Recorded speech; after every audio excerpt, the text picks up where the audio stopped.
Memiliki sumber daya perikanan yang melimpah, membuat Indonesia dikenal mampu bergerak untuk menyuplai produk perikanan yang aman dan bermutu bagi masyarakat dunia. Tak ayal, hal ini membuat Indonesia menjadi salah satu negara eksportir produk perikanan utama di dunia. Selain Tiongkok, Norwegia, Vietnam, India, dan Chili. Bahkan di masa pandemi COVID-19, ekspor produk perikanan Indonesia mengalami peningkatan dan kini menempati posisi ke-8 dunia sebagai eksportir utama produk perikanan dunia di tahun 2020. Nilai ekspor produk perikanan pun tumbuh fantastis pada tahun 2021, yakni mencapai 4,06 miliar US dollar atau tumbuh positif 6,92% dibandingkan tahun 2020. Hasil produk perikanan Indonesia ini lantas diekspor ke berbagai negara di dunia, seperti Amerika Serikat, Tiongkok, Jepang, Australia, Uni Eropa, dan beberapa negara ASEAN.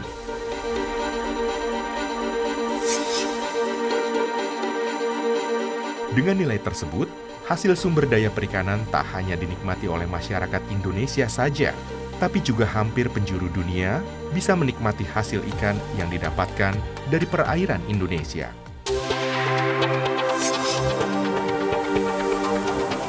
Berdasarkan data triwulan ketiga tahun 2021, hasil produksi ikan tangkap di Indonesia jumlahnya mencapai 5,80 juta ton. Berbeda dengan ikan tangkap, jumlah hasil produksi ikan budidaya di Indonesia banyaknya mencapai 12,25 juta ton. Lantas, atas banyaknya hasil produksi ikan tangkap tersebut, komoditas perikanan apa saja yang menjadi primadona? Jika dilihat berdasarkan komoditasnya, atas data ITC Trade Map, udang masih menjadi komoditas unggulan, disusul tuna, cakalang dan cumi, sotong, gurita, rajungan, kepiting, dan rumput laut.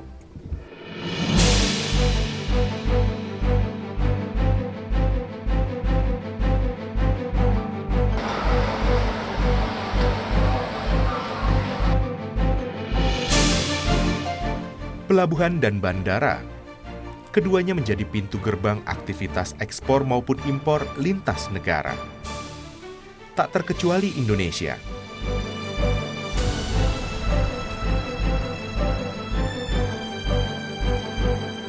Kementerian Kelautan dan Perikanan Republik Indonesia bersinergi dengan PT Angkasa Pura II guna meningkatkan dan mempermudah ekspor komoditas produk perikanan.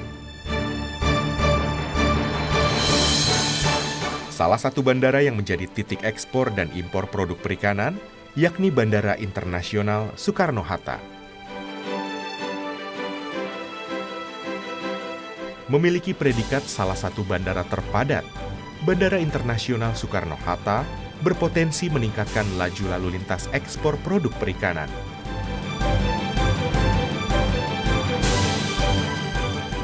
Di tahun 2021, tercatat ekspor kita itu lebih dari 41.000 sertifikat kita layani. Kemudian dengan nilai komoditi yang kita sertifikasi lebih dari 8 triliun.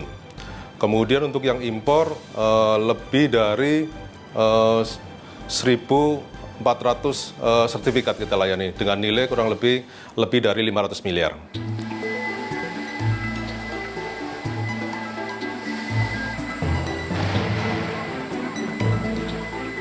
Selain meningkatkan nilai ekspor, kerjasama ini diharapkan dapat meningkatkan kelancaran pengiriman, sinergitas pengawasan, sertifikasi kesehatan ikan dan mutu hasil perikanan, khususnya melalui Bandara Internasional Soekarno-Hatta.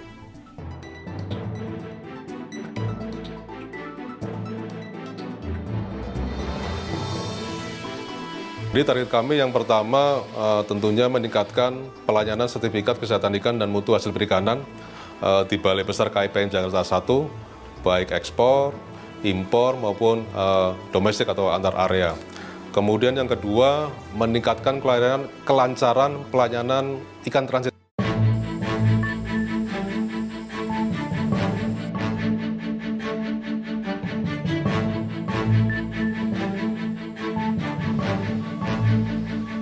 Hingga saat ini terdapat 35 bandara yang tersebar di seluruh Indonesia dan menjadi titik ekspor dan impor.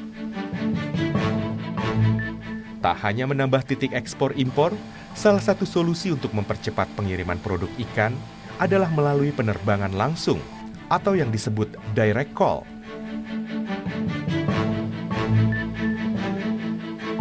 Direct call itu adalah penerbangan langsung atau pengiriman langsung produk-produk perikanan dari bandara di Indonesia ke tujuan ekspornya. Yang baik itu yang ada di Asia maupun di luar Asia, lebih seperti itu. Nah, adapun keunggulannya salah satunya adalah mempercepat waktu proses sehingga kualitas dari produk ekspor perikanan ini bisa tetap terjaga. Kemudian juga hemat biaya karena produk-produk yang rusak bisa diminimalisir. Waktu yang bisa dipangkas bahkan bisa sampai 50% setelah adanya direct call.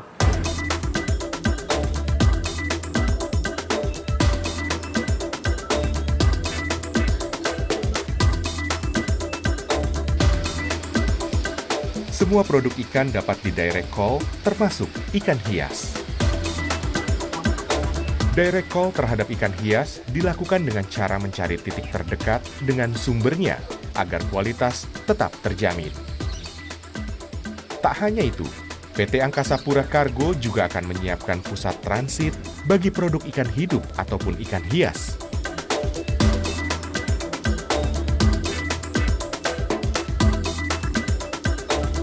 Kenapa hal itu dibutuhkan? Karena adanya perbedaan waktu pada saat produk perikanan itu sampai Soekarno-Hatta, Jakarta, menunggu sampai produknya maskapainya siap menerbangkan barangnya itu untuk ekspor. Nah, itu kita akan siapkan fasilitasnya, tentu menggunakan standar yang ada di BKPM, sehingga hal ini bisa menjamin kualitas dari produk itu.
Kekayaan laut Indonesia yang melimpah membuat produksi hasil ikan tangkap dan budidaya semakin tinggi.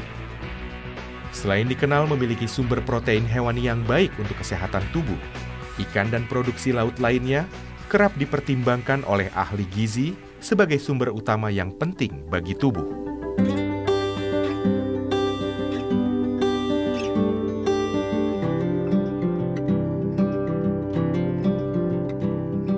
Maka tak heran, minat masyarakat Indonesia untuk mengonsumsi ikan juga mengalami peningkatan dalam 3 tahun terakhir. Bahkan produk perikanan menjadi salah satu komoditi yang juga banyak dikonsumsi oleh penduduk di dunia. Pada tahun 2021 lalu, tercatat angka konsumsi ikan secara global mencapai 180,07 juta metrik ton. Angka ini terus meningkat setiap tahunnya dan diprediksi mengalami peningkatan hingga 200,6 juta metrik ton di tahun 2030. Hal ini membuat ikan menjadi makanan pokok di beberapa negara. Sementara di beberapa negara lainnya, ikan menjadi bahan makanan pelengkap. Indonesia kini menempati peringkat ke-8 dunia sebagai eksportir produk utama perikanan dunia. Peningkatan peringkat eksportir Indonesia ini merupakan pencapaian yang luar biasa, yang merupakan hasil kolaborasi intensif antara eksportir, pemerintah, dan seluruh stakeholders yang terlibat. Lalu, bagaimanakah proses serta persyaratan yang harus dipenuhi saat melakukan ekspor produk perikanan? Persyaratan pertama adalah komoditi harus dilengkapi sertifikat kesehatan sesuai negara tujuan. Selanjutnya, dokumen harus dikeluarkan di tempat yang telah ditentukan dan harus dilaporkan dan diserahkan kepada petugas karantina untuk tindakan karantina. Untuk produk ikan appendicitis, dokumen harus dilengkapi izin atau rekomendasi dari Kementerian Kelautan dan Perikanan, yaitu surat angkut jenis ikan atau SAJI. Health certificate itu adalah dokumen, nah, kalau kita lihat ini semacam dokumen health certificate namanya. Di sana menjelaskan ikan yang tercantum, ikan dan produk perikanan yang tercantum di dalamnya, taruhlah misalkan itu udang, taruhlah itu ikan tuna, taruhlah itu ikan produk perikanan kayak kakap, kemudian yang lain-lainnya. Kemudian kalau untuk ikan hidup, taruhlah ikan mas, kemudian kepiting, yang tercantum di dalamnya dinyatakan bebas dari hama penyakit ikan karantina, kemudian memenuhi syarat mutu.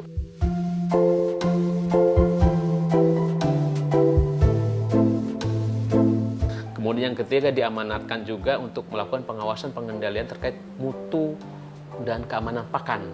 Mutu dan keamanan pakan ikan ya, bukan pakan. Kalau pakan manusianya masuk ke pangan tadi, ikan sebagai produk pangan. Nah, mutu pakan taruhlah untuk yang digunakan untuk budidaya, kita juga melakukan pengawasan memastikan ya memenuhi syarat mutunya. Selain harus memenuhi persyaratan yang telah ditetapkan, eksportir juga harus melalui beberapa tahapan prosedur layanan karantina ekspor. Tahap pertama, eksportir harus melakukan pencatatan PPK secara online atau manual dan mencetak permohonan. Petugas akan menerima permohonan penerbitan health certificate atau sertifikat kesehatan dan memerintahkan verifikator untuk melakukan pengecekan dokumen.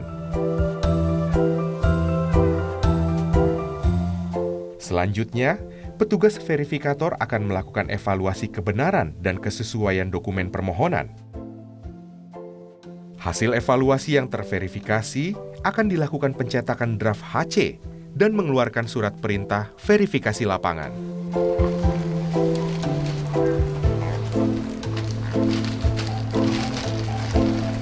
Tahap berikutnya adalah melakukan verifikasi lapangan data HC dengan produk yang akan diberangkatkan. Lalu laporan verifikasi lapangan dicetak dalam output HC. Setelah itu, eksportir dapat melakukan pembayaran di loket yang telah disiapkan dan dikategorikan sebagai pendapatan negara bukan pajak atau PNBP. HC yang sudah terbit akan ditandatangani oleh petugas tata pelayanan untuk disampaikan kepada eksportir.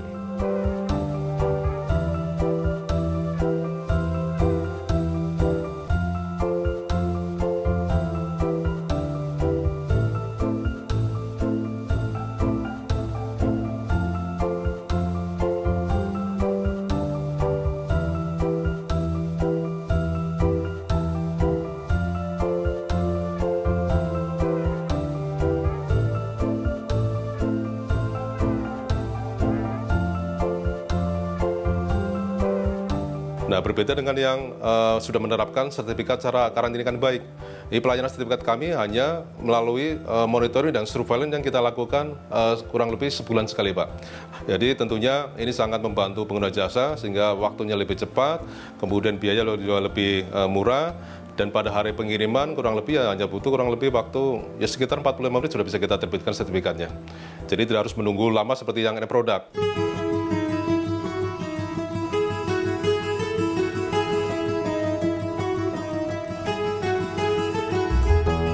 Jadi tentunya penolakan dokumen biasanya terjadi karena memang dokumen yang dipersyaratkan belum lengkap, Pak. Sehingga PPK yang mereka ajukan kita kembalikan, kemudian untuk dilengkapi dulu data dukungnya, setelah lengkap baru kita proses lebih lanjut seperti itu. Beberapa upaya dan sosialisasi terkait aturan baru kerap dilakukan Balai Besar KIPM. Hal ini sebagai wujud bimbingan teknis kepada eksportir maupun importir, sekaligus pelayanan konsultasi baik secara daring maupun tatap muka langsung.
Kementerian Kelautan dan Perikanan melalui Badan Karantina Ikan, Pengendalian Mutu dan Keamanan Hasil Perikanan atau BKIPM selalu mengedepankan mutu dan kualitas dari produk perikanan yang akan diekspor maupun diimpor. Salah satu pengendalian mutu dan kualitas adalah dengan pengujian produk perikanan untuk memastikan bahwa produk perikanan terbebas dari penyakit ataupun bakteri. Pengujian dilakukan oleh panelis atau penguji dari Laboratorium Karantina Ikan milik BKIPM. Dengan mengambil sampel dari produk perikanan yang akan diekspor, penguji laboratorium akan mengecek secara fisik dan juga tingkat kesegarannya dari produk perikanan tersebut.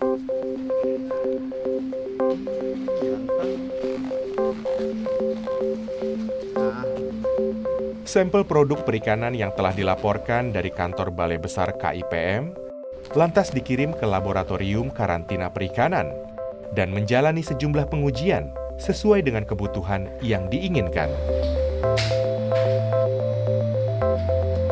Saat sampel perikanan diterima oleh pihak laboratorium, sampel tersebut akan diuji terlebih dahulu di bagian nekropsi sampel dan parasit untuk pengambilan organ target.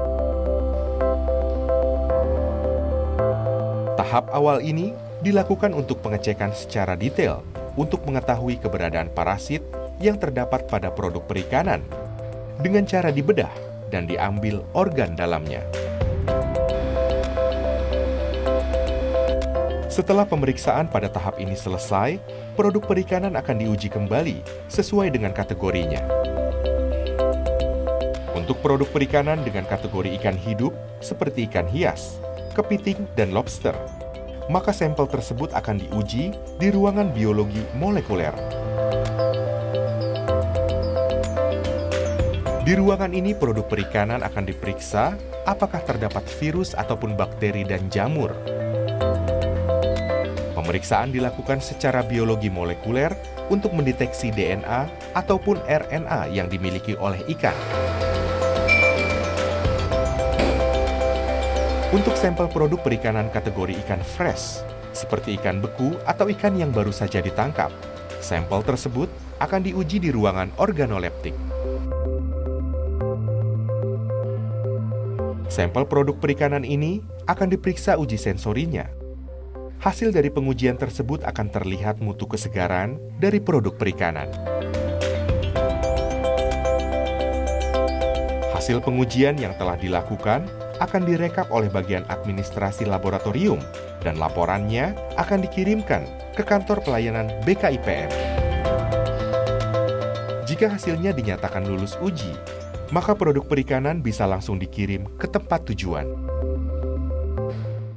Namun jika produk perikanan yang akan diekspor tidak lulus uji, maka akan dilakukan penolakan. Pengujian untuk mengetahui mutu dan kualitas produk perikanan tak hanya dilakukan pada produk siap ekspor, tetapi juga produk impor yang masuk ke Indonesia. Jika produk impor dinyatakan tidak lulus uji, maka produk perikanan tersebut akan dilakukan pemusnahan oleh BKIPM. Seperti tindak pemusnahan yang dilakukan pada 11 Maret 2022 silam. Yang pertama untuk yang ikan segar dari Jepang itu kita temukan penyakit ikan karantina golongan 1 yaitu viral hemorrhagic septicemia atau sering disebut dengan VHS. Jadi penyakit ini memang menyerang ikan air tawar dan ikan air laut, sehingga kalau ini sampai lepas ke wilayah Indonesia tentunya merupakan ancaman buat kegiatan budidaya ikan tersebut di Indonesia. Kemudian kasus yang kedua adalah pemasukan ikan hias dari Kolombia.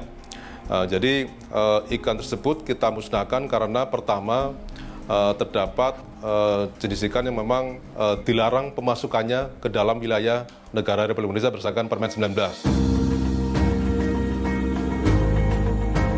Pelayanan yang disediakan oleh Kementerian Kelautan dan Perikanan serta PT Angkasa Pura II bersama PT Angkasa Pura Kargo turut memberikan kemudahan terhadap pengguna jasa untuk mengirim ataupun mendapatkan produk perikanan dari daerah yang mereka inginkan.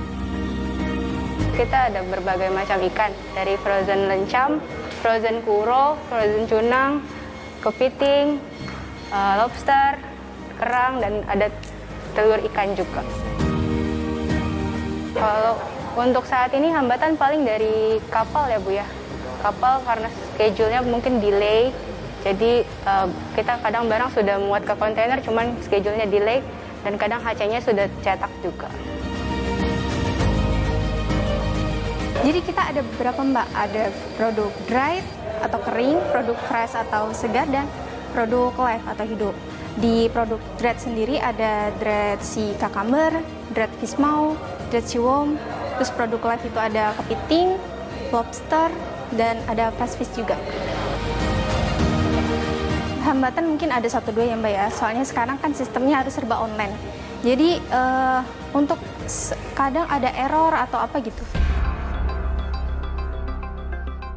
Adanya keluhan ataupun hambatan yang dialami oleh para eksportir maupun importir membuat Kementerian Kelautan dan Perikanan serta PT Angkasa Pura II memaksimalkan pelayanan yang mereka berikan.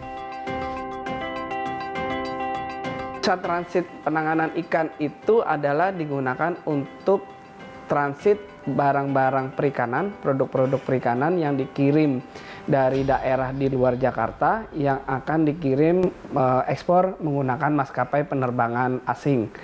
Kenapa hal itu dibutuhkan? Karena adanya perbedaan waktu pada saat produk perikanan itu sampai Soekarno-Hatta, Jakarta, menunggu sampai produknya maskapainya siap menerbangkan barangnya itu untuk ekspor. Nah itu kita akan siapkan fasilitasnya, tentu menggunakan standar yang ada di BKIPM, dan juga sehingga hal ini bisa menjamin kualitas dari produk itu. Tentunya kami melakukan upaya-upaya, salah satunya sosialisasi. Jadi kalau misalkan ada aturan baru tentunya kita sosialisasikan, bimbingan teknis ke para eksportir maupun importir. Kemudian kita juga memberikan pelayanan konsultasi, baik secara online maupun secara tatap muka langsung. Secara online kita sudah punya aplikasi seperti yang ada di sebelah kiri saya ini Mbak. Jadi kita punya Mpok City. Jadi ini adalah inovasi yang sudah kita kembangkan.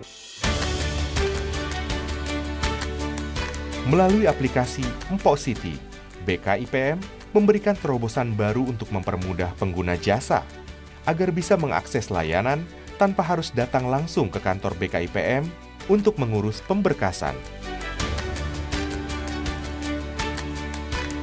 Target untuk mempertahankan keberterimaan produk kelautan dan perikanan di 171 negara, Kementerian Kelautan dan Perikanan bersama PT Angkasa Pura memastikan komitmennya dalam menjaga penyediaan mutu dan keamanan tersebut. Kami dari PT Angkasa Pura II bahwa kami sangat mendukung, sekaligus juga mendorong, dan tentu saja berharap bahwa kolaborasi antara PT Angkasa Pura II dengan Kementerian Kelautan Perikanan dan juga dalam hal ini unit BKIPM, sehingga pekerjaan-pekerjaan yang bisa disinergikan, bisa dikolaborasikan, kita harapkan kita dapat maksimalkan dengan memanfaatkan fasilitas, infrastruktur, dan sumber daya manusia yang dimiliki oleh masing-masing pihak. Harapan kita, produk-produk perikanan Indonesia ke depan semakin maju, semakin dikenal di pasar global. Pada saat barangnya sampai di bandara, kita akan menyiapkan fasilitasnya dengan baik, penanganannya dengan baik, sehingga resiko kerugian akibat kerusakan ikan atau kematian ikan itu bisa kita tekan sekali.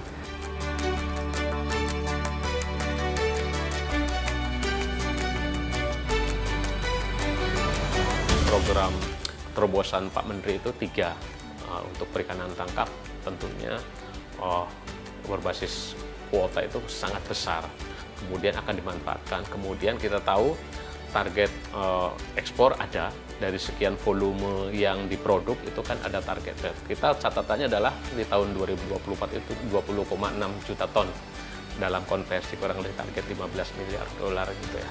Nah, ini dengan quality assurance kita diminta untuk mulai mengawal bagaimana konsistensi pemenuhan standar berbudidaya yang baik. Kerjasama dan peningkatan sinergi ini diharapkan mampu memangkas biaya yang dikeluarkan eksportir saat melakukan ekspor produk perikanan. Selain itu, sinergi Kementerian Kelautan dan Perikanan bersama PT Angkasa Pura II diharapkan bisa memfasilitasi pelaku usaha produk perikanan agar dapat terus eksis di pasar dunia.